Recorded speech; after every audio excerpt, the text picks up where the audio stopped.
40 kinh nghiệm cuộc sống ở đời phải biết. Xin chào khán giả thân yêu của kênh Những Bài Học Cuộc Sống. Có những kinh nghiệm sống bất thành văn, có những kinh nghiệm sống để đời mà không phải ai cũng có thể nói cho bạn biết.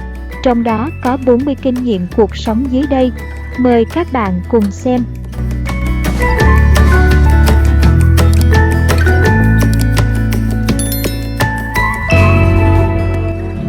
1.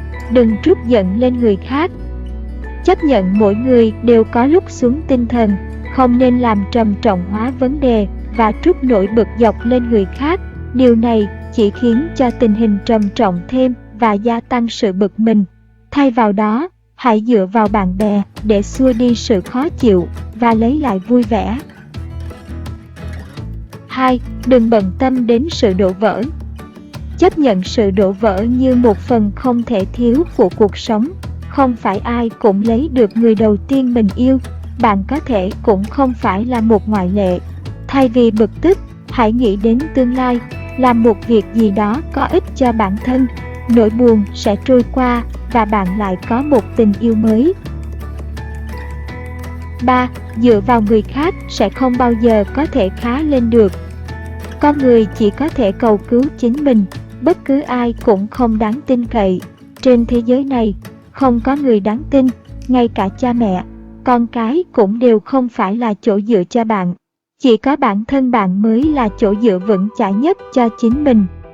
Nếu bản thân không tự nỗ lực vươn lên, dựa dẫm, ỷ lại vào người khác sẽ không bao giờ có thể khá lên được.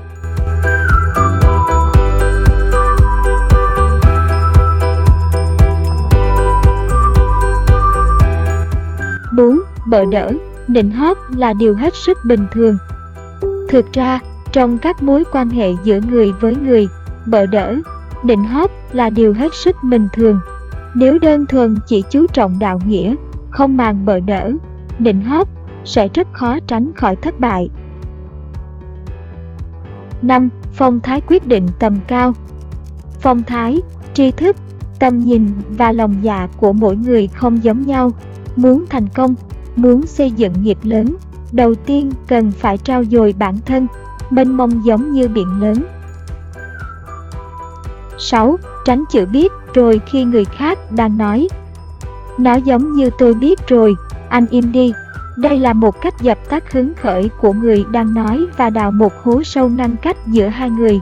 Ta hãy tưởng tượng khi mình định nói với ai một chuyện thì được ném vào mặt biết rồi. Thay vào đó, hãy lắng nghe một cách vui vẻ vì người đó cũng đồng ý với mình hoặc cũng biết điều mình biết và cùng nói chuyện với họ về vấn đề chung này. 7. Tận hưởng cô đơn, tiền không mua được. Khi đêm khuya vắng lặng, một mình chạy lên đỉnh núi hoặc sa mạc rộng lớn, vô cùng yên tĩnh, không hiểu vì sao lại chảy nước mắt. Không phải đau khổ, cũng không phải vui sướng, mà đó là cảm giác thoải mái của sự yên tĩnh. Mọi thứ trong người như được mở ra, đau khổ, phiền não trong lòng bỗng nhiên biến mất. Đó là cảm giác tận hưởng sự cô đơn mà dù có bỏ tiền ra cũng không thể mua được.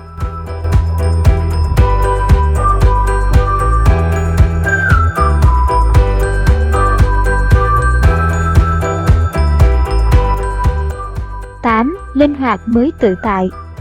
Nếu như tư tưởng, suy nghĩ của một người không linh hoạt coi như toan, giống như lấy một cái cốc để làm thuyền trong vũng nước, sẽ mãi mãi không bao giờ có thể di chuyển được. Phải đứng cao nhìn rộng, phải linh hoạt thì mới có thể tự do, tự tại bay lượn trong thế gian, vũ trụ này. 9. Kiểm tra lại những điều kỳ cục. Tôi có thể làm tất cả hài lòng, đó là một trong những điều kỳ cục. Cho dù ta có đối xử tốt với tất cả mọi người, thì cũng không có nghĩa là mọi người đều sẽ đối xử tốt lại với ta. Hazim nói, bạn là người ăn chay không có nghĩa là con bò sẽ không hút vào bạn. Thay vào đó, hãy vui vẻ với những người đối xử tốt lại với ta và làm đẹp thêm tình bạn đó. Chấp nhận những người dửng dưng với những hành động tốt của ta, xem đó không phải là đối tượng để kết bạn. 10. Chẳng có gì là có được mãi mãi. Ai cũng hy vọng mọi thứ tốt đẹp không bị thay đổi. Giống như tình cảm nhân loại, chúng ta đều hy vọng có tình yêu vĩnh cửu, hy vọng nó không thay đổi. Tuổi tác cũng hy vọng không bao giờ thay đổi, trẻ mãi không già. Thế nhưng chúng ta cần phải hiểu rằng, giữa trời đất này không có cái gì là không biến đổi. Thay đổi là điều đương nhiên. Trên đời này sẽ không có cái gọi là không thay đổi.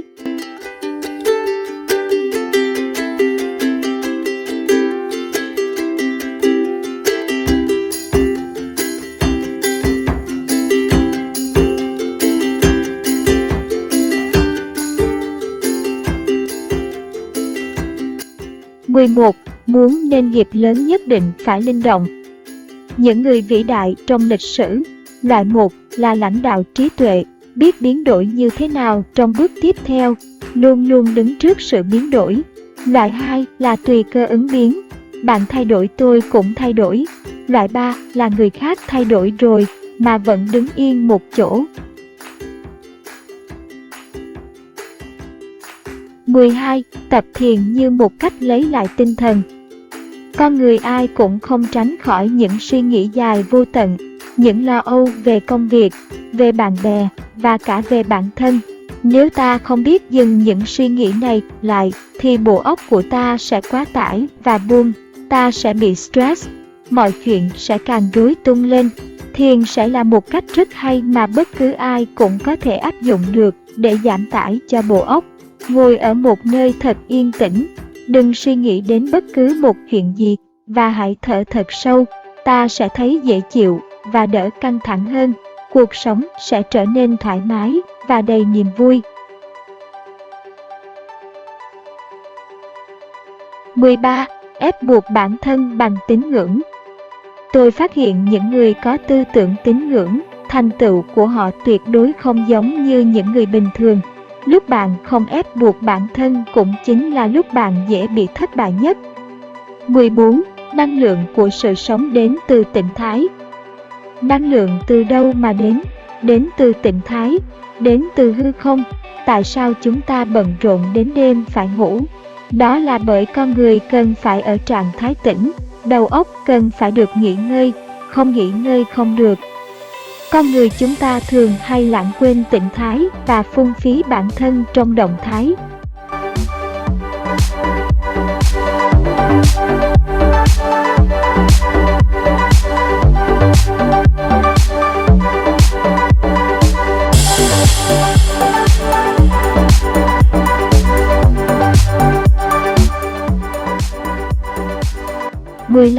Càng khó càng phải chậm.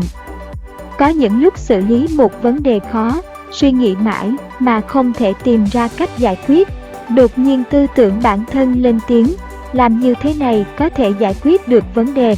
Đó chính là tác dụng của tỉnh thái. Do vậy, khi xử lý một vấn đề phức tạp nào đó, bạn nhất định phải tĩnh tâm, không suy nghĩ gì cả. Bạn càng suy nghĩ, đầu óc càng căng thẳng. Một khi đầu óc căng thẳng không chết, thì cũng bệnh. 16. Đừng trở thành người bới lông tìm vết.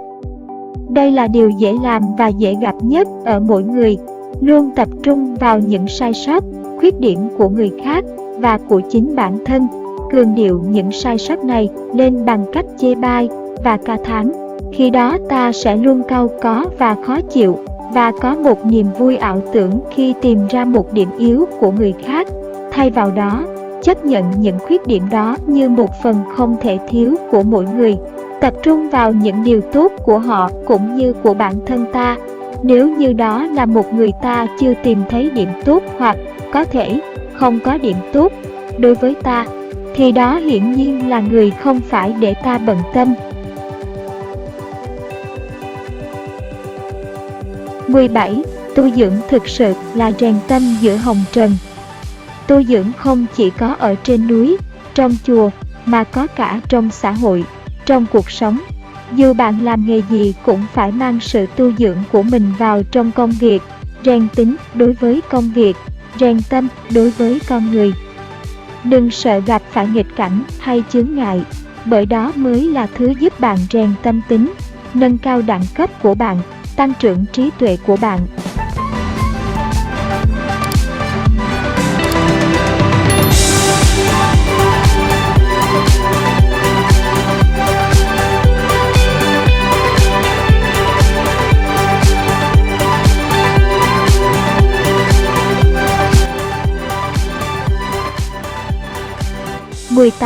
Tâm thái tốt, cuộc sống mới tốt. Bất cứ việc gì cũng không được chỉ suy nghĩ đến mình, mà phải suy nghĩ cho cả người khác. Chỉ khi vứt bỏ ích kỷ, tư lợi và tự ái, thì bản thân mới có thể tự tại. Bạn đối xử với người khác như thế nào, người khác cũng sẽ đối xử với bạn như vậy. Đừng lúc nào cũng chỉ biết oán trời trách người, bới móc khuyết điểm của người khác, nghĩ cách thay đổi người khác. Thay vào đó, hãy điều chỉnh tâm thái của chính mình. Mọi cảnh ngộ đều sẽ thay đổi theo tâm tưởng. 19. Tu dưỡng thực ra là thay đổi chính mình. Khi bạn tiếp nhận mọi thứ, bao dung mọi thứ, bạn sẽ không phiền não, xem tất cả mọi người đều là người tốt, xem tất cả mọi việc đều là việc tốt, xem mọi viễn cảnh đều là viễn cảnh tốt. Những người thường xuyên tìm khuyết điểm bản thân, không ngừng bỏ đi sự cố chấp của bản thân mới là những người có tu dưỡng thực sự. 20. Cẩn thận khi chọn chiến trường. Ai cũng có những chiến trường của riêng mình. Hãy suy nghĩ thật kỹ về tầm quan trọng của chiến trường trước khi chiến đấu. Tránh những chiến trường không quan trọng có thể làm ta vừa tốn sức, vừa mất đi hòa khí. Tốt nhất là cho điểm theo thang điểm 10 cho từng chiến trường. Nơi nào được chấm điểm từ 5 trở xuống thì không nên mắc kẹt vào. Điều này sẽ giúp ta tránh những căng thẳng trong cuộc sống và giải quyết công việc có hiệu quả hơn. 21. Học để làm người, chứ không phải vì mưu sinh. Tại sao phải học? Câu trả lời chính xác nhất đó là học để hiểu lý. Hiểu lý, tức là phải hiểu đạo lý làm người. Mục đích giáo dục từ trước đến nay của chúng ta đó là vì làm người, chứ không vì để sống mưu sinh.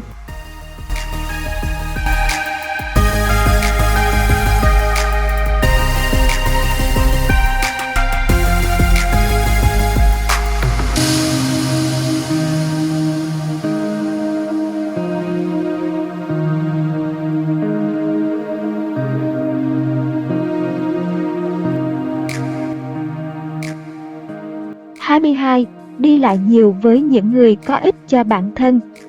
Giao thiệp nhiều với những người có nhân cách trưởng thành, phẩm chất đạo đức vững vàng để giúp bạn trưởng thành hơn, vững vàng hơn trong những lúc nguy nan.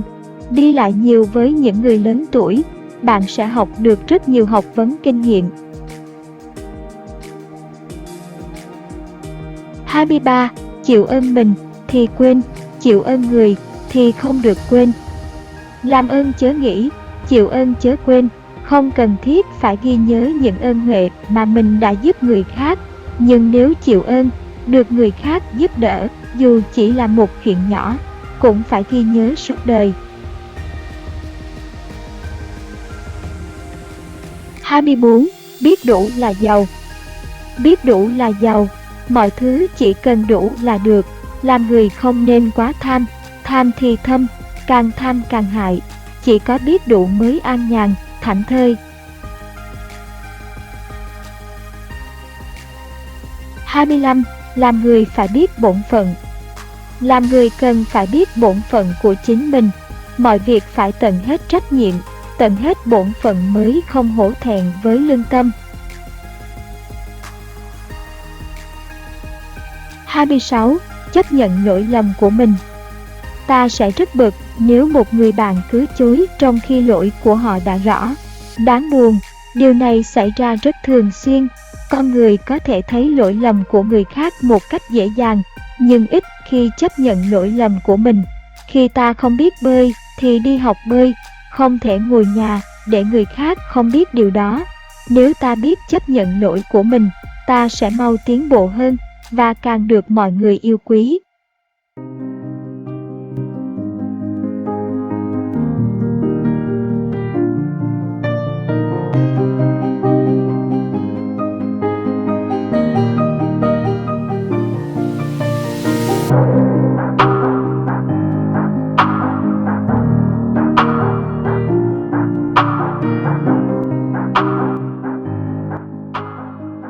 27. Làm việc và nghỉ ngơi đúng giờ mới là cuộc sống của con người. Cơ thể con người cũng giống như thời tiết mỗi ngày. Từ 11 giờ đêm đến 12 giờ trưa ngày hôm sau đều là dương khí, buổi chiều thuộc âm khí. Rất nhiều người trẻ hôm nay đều thiếu hụt dương khí, buổi sáng ngủ dậy, đầu óc mơ mơ màng màng, tinh thần uể oải, buổi chiều sau khi ngủ trưa một giấc, tinh thần dần dần khôi phục. Chỉ cần cuộc sống về đêm bắt đầu là tinh thần phấn chấn hẳn lên. Những người này đều là những người âm thịnh dương suy, ngày đêm đảo lộn, là cuộc sống của ma quỷ, chứ không phải là cuộc sống của con người. 28. Thế nào là tình bạn tốt nhất? Giao tình của người quân tử cao nhã, thuần tịnh, thanh đạm như nước. Bạn bè tốt không phải là bạn bè rượu thịt, không phải ngày nào cũng qua lại với nhau, ngày thường hết sức thanh đạm. Nhưng không vì thế mà lạnh nhạt vô tình. Bạn bè chỉ cần ốm đau, gặp khó khăn là sẽ xuất hiện, ngày thường chẳng có gì, nhưng những lúc cần lại hết sức nhiệt tình. 29. Làm người phải đại khí thì mới có nhân khí. Người trẻ cần phải chú ý một điều, muốn làm nên sự nghiệp lớn cần phải hiểu một đạo lý rằng tích tài thì tàn nhân. Tiền nếu chỉ biết tích trong túi của bạn, quan hệ xã hội tự dưng sẽ ít đi, mọi việc trở nên khó khăn hơn.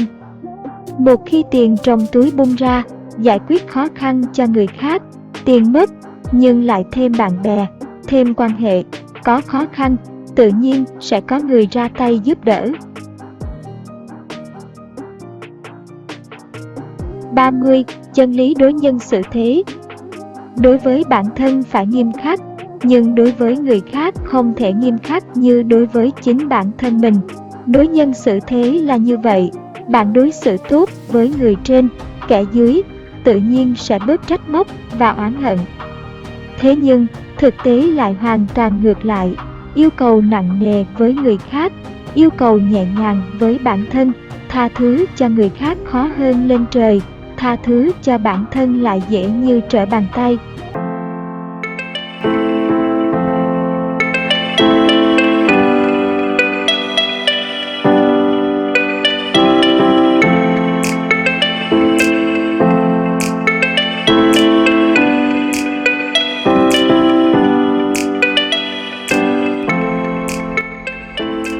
Ba 31.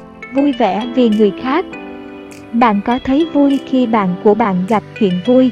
Nếu câu trả lời là có, xin chúc mừng, bạn đã có một nguồn dinh dưỡng rất quý cho cuộc sống, hạnh phúc của bản thân. Nếu ta biết vui với niềm vui của người khác, ta đã làm lợi cho chính bản thân, có thêm niềm vui và làm ấm thêm tình bạn. Trên hết, ta đã góp phần vào một thế giới cùng vui vẻ. 32. Cuộc đời là một bộ phim giả, nhưng làm thật. Cuộc đời giống như một bộ phim, một khi đã bắt đầu, bạn phải diễn đến cùng, nhưng bạn cần phải hiểu rõ rằng bạn đang đóng phim. Vừa phải diễn tốt vai diễn của bạn, vừa không được coi phim như thật. Thực ra, nhân gian không phải là quê nhà của chúng ta, chúng sinh chẳng qua chỉ là khách lạ qua đường. Đâu có gì đáng phải cố chấp, cậu nệ, nói bớt vài câu đâu có sao, lùi vài bước đâu có sao. 33. Nén giận. Nổi cáu và nóng giận không những tổn thương người khác mà còn tổn hại đến mình. Nén giận là một môn nghệ thuật và người biết nén giận cũng là một nghệ sĩ. Tuyệt đối không được tùy tiện nổi nóng, học cách nén giận, đôi khi sẽ giúp bạn tránh khỏi những vạ miệng không đáng có. 34. Không cộng sự với bạn thân. Có những người là bạn rất tốt với mình khi còn đi học, khi còn trẻ, nhưng lại không thể cùng đi chung trên một con đường, nên chưa chắc đã cộng sự được với nhau. Ví dụ bạn có một việc gì đó muốn rủ bạn bè làm cùng, thế nhưng kết cục thường là bạn bè trở thành oan gia, thật sự không đáng. 35. Sống bình thường là khó nhất. Môn học khó nhất là bình thường. Những người có thể sống bình thường, có thể bình thường trước mọi sóng gió là những người có thể làm được tất cả mọi thứ. –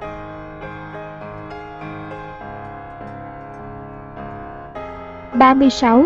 Giúp nhiều thành họa. Bát gạo nuôi ân, đấu gạo nuôi thù. Tặng người một đấu gạo là ân nhân, tặng người cả gánh gạo là kẻ thù. Giúp đỡ bạn bè, cứu tế bạn bè một chút những lúc khó khăn, họ sẽ mãi cảm kích bạn.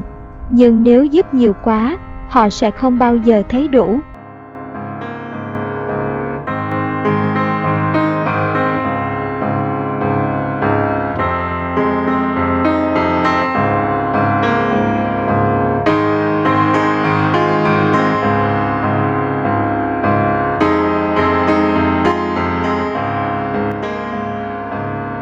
37. Tham nhiều thì thương nhiều. Lúc nghèo khó không nên vì lợi mà mệt thân, kiếm tiền, vì cuộc sống mưu sinh, nhưng không nên quá tham lam.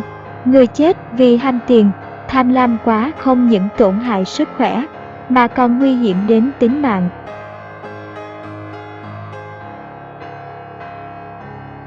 38. Hỏi người thân của bạn một cách chân thành. Điểm yếu của tôi là gì? Nghe những điểm yếu của ta từ miệng người khác không làm cho ta xấu hổ, vì có nói ra hay không thì họ cũng đã nhận ra điều đó, và bây giờ ta lắng nghe điều đó là có ích cho chính ta. Một mặt biết được những ý kiến khách quan về bản thân để sửa đổi, mặt khác giúp cho người khác biết ta là một con người cởi mở, sẵn sàng tiếp thu ý kiến của người khác, khiến cho tình bạn cũng như tình cảm được bền lâu.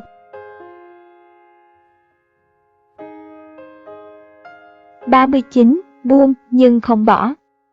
Mỗi người đều có nhân duyên và phúc phận riêng của mình. Bạn vấn vương với điều gì thì điều đó sẽ làm tổn thương bạn. Bạn vấn vương với ai thì người đó sẽ khiến bạn đau lòng. Mọi thứ nên xem như mộng mơ, hư ảo, buông xuôi mọi hoang tưởng. Nhưng buông không có nghĩa là bỏ. Những gì cần làm vẫn phải làm, mà còn phải làm cho tốt. 40. Càng kêu nghèo càng nghèo. Đừng kêu nghèo.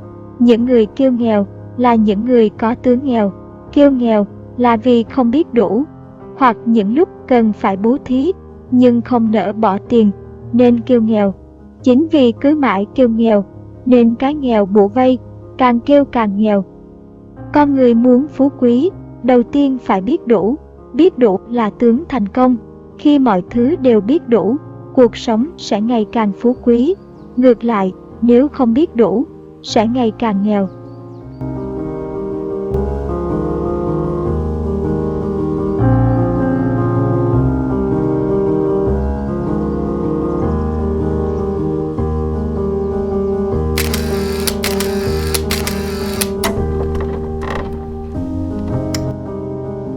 Bên trên là 40 kinh nghiệm cuộc sống bạn nên biết một lần trong đời.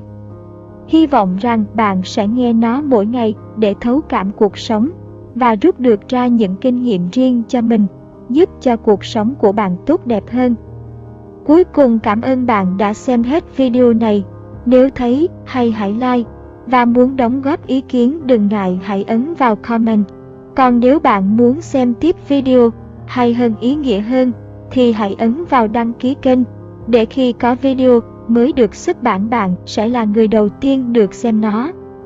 Còn bây giờ xin chào tạm biệt và hẹn gặp lại ở những video tiếp theo.